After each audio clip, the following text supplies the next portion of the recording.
Analizábamos un artículo publicado en la web de la Universidad de Navarra. La Universidad de Navarra es una entidad privada ligada al Opus Dei, hay que decirlo, aunque en este caso da un poco igual. Publicaba un artículo de Eduardo de la Cruz.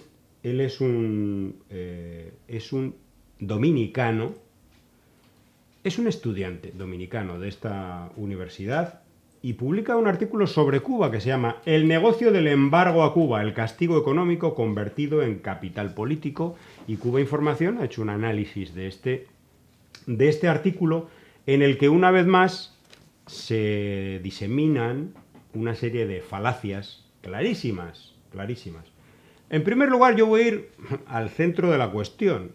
¿Cómo es posible que un dominicano, es decir, una persona nacida en un país que vive del turismo, absolutamente del turismo, y en concreto del turismo de Estados Unidos, viendo cómo un país que está al ladito, que también trata de vivir o que tiene una fuente de ingresos importante en el turismo y que ve que el bloqueo de Estados Unidos impide, por ejemplo, que no haya turismo de Estados Unidos, es decir, que esté prohibido absolutamente, ¿cómo luego te puedo decir que el embargo no es más que una herramienta política útil para el régimen de La Habana, que es un pretexto del gobierno cubano para justificar la escasez y el desabastecimiento, etcétera, etcétera, y que el culpable de la situación en Cuba, de la crisis económica, es un modelo interno centralizado? Bueno, hacemos un pequeño análisis de qué ocurriría a la República Dominicana. ¿Qué ocurriría? ¿Qué es la República Dominicana hoy? ¿Qué cosa es? Bueno, pues imagínate que ahora le quitamos, hacemos así, sí, le quitamos el turismo de Estados Unidos. Mira, en el año 2024 recibió 8,5 millones de turistas y el 40% eran estadounidenses.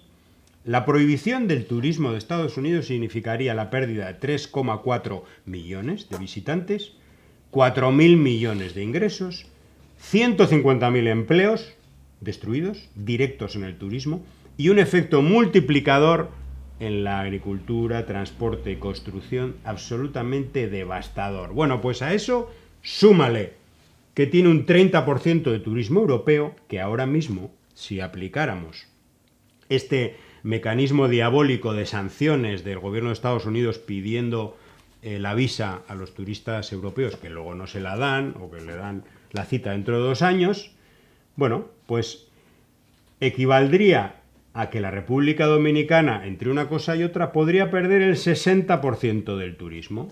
Y ahora tú me cuentas si el embargo, lo que él llama embargo a Cuba, es lo que él dice, una herramienta política útil para el régimen, una excusa para el régimen. Ah, no, pero si fuera en la Dominicana provocando todavía más pobreza y más hambre del que hay, entonces en ese caso no sería, ¿no? Sí, hay que mencionarlo porque, bueno, la pobreza existencial, estructural en la República Dominicana.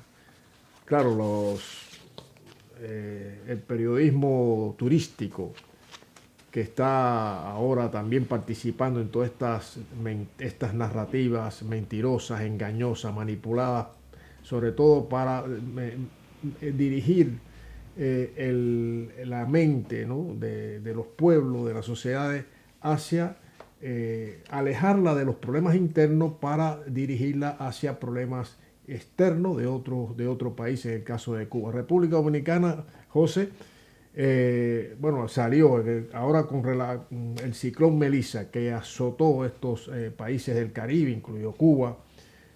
Ya se mencionó antes, Jamaica, Trinidad y Tobago, etcétera, Bermuda, que fue impactado, este huracán impactó duramente allí y hubieron varios fallecidos en cada uno de los países. Pues también hay un reportaje, un documental de República Dominicana, cómo trató esta situación de este huracán comparado con cómo se trató en Cuba. donde no hubo afortunadamente fallecidos. Pues bueno, aparecen ahí unos barrios de chabolas, bueno, de la miseria más insultante que se pueda concebir. República Dominicana, que no tiene bloqueo y que tiene el turismo de Estados Unidos, bueno, garantizado, y la economía de República Dominicana un 85%, lo dijo el anterior presidente, pues estaba dirigida con Estados Unidos. O sea, quítale todo eso. Sí, el 85% de la economía. Y salieron ahí en ese reportaje sobre los efectos del huracán Melissa, barrios, pero bueno, como Cuba antes del 1 de enero de 59, de chabolas, o sea, en la capital, alrededor de la capital, de chabolismo, de miseria, de personas con casitas esas de y súmale que no hay servicios, que no tienen servicios médicos cercanos. No, que va. No. En Cuba hay barrios muy difíciles, pero tienen servicios, tienen una atención del Estado y unos servicios públicos. Exacto. Bueno, República, entonces esta persona, ¿cómo va? O sea, o no tiene ojos o quiere... No, pero si estudia en la Universidad de Navarra, no va a vivir en uno de esos barrios, ya te digo yo. No.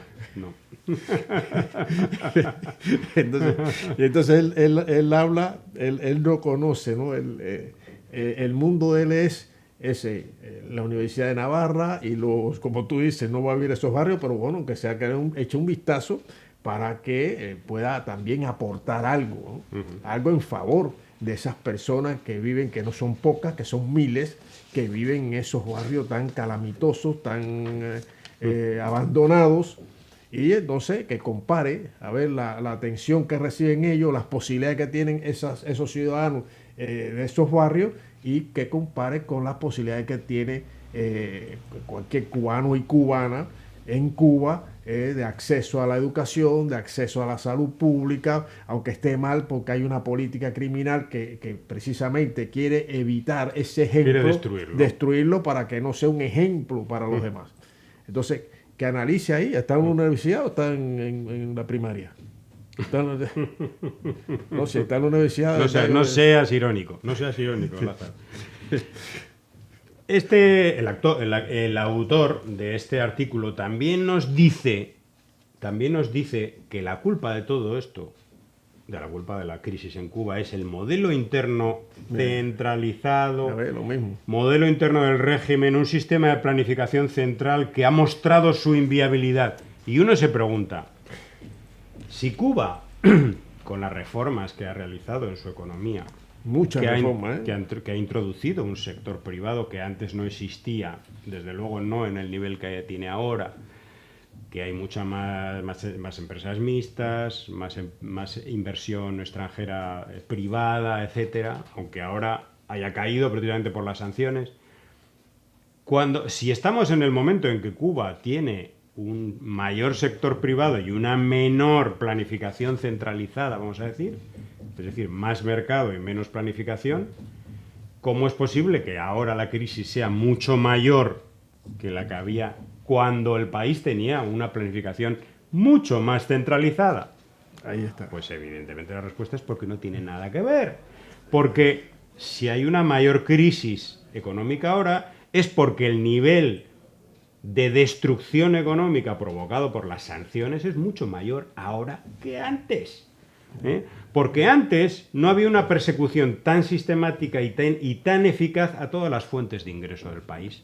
Poco, no sé, a mí me parece decepcionante, ¿no? Que alguien latinoamericano, por cierto, la República Dominicana fue invadida por Estados Unidos, ¿no? Sufrió una invasión de su territorio, que nos diga que el gobierno cubano debe mostrar señales confiables a Estados Unidos para que le levanten el embargo. La eliminación del embargo dependerá de la capacidad del régimen cubano para responder a las señales de apertura desde Washington. Pero señales, ¿qué señales quiere ¿Pero qué señales habla? No, pregúntale qué es la soberanía de un país. Sí, ahí. No. La soberanía del país la tiene que dictar Estados Unidos y tú tienes que hacer señales, como dices, señales confiables. Si no eres un buen alumno obediente Pero, a Estados Unidos, se justifica el embargo, como tú lo llamas. Pero mira lo que es, como hemos dicho en anteriores programas, mente colonizada. Ahí hay una expresión nítida de una mente colonizada que ve la solución de los problemas que tiene Cuba, como puede tener cualquier otro país, en el sometimiento a Estados Unidos. O sea, son peores que los anexionistas del siglo XIX. Estas personas, esta gente, y ahí está la trota también, la que mencionamos antes, la venezolana, que piden invasiones, qué poco nivel o qué escaso nivel de humanidad, de sentimiento patrio. Qué poco, qué está a nivel del suelo, ahí chapoleteando en un estercolero apátrida y vergonzosamente apátrida y servidor leal, fiel a la política criminal de los Estados Unidos. El mayor terrorista y el mayor criminal de la historia, Estados Unidos. Entonces, cuando uno ve a esta gente, dice, bueno, pero esta gente están sometidos, son esclavos, mentalmente están esclavizados, no ven y no quieren ver tampoco lo que significa los grandes problemas y los grandes males de este mundo.